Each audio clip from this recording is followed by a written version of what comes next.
next thing I want to take a look at is pruning, because in the spring, particularly when you get nice sunny days, there's a real temptation to look at the garden and think, I'll go out there, tidy it up, prune everything, get everywhere cleared up, which could lead to a very tidy garden but not a lot of flowers, because the important thing is to know what you're pruning.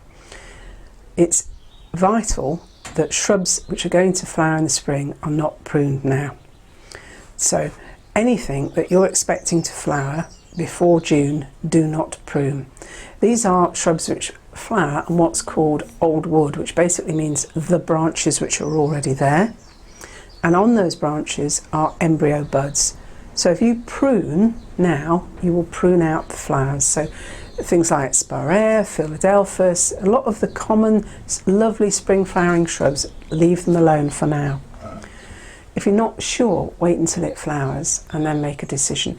And everything that flowers early in the spring, you prune after flowering.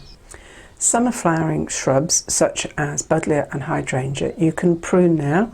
You can cut back corners because they have several months to come into flower and to develop. But the spring flowering shrubs, leave them alone, don't prune them till after they've flowered.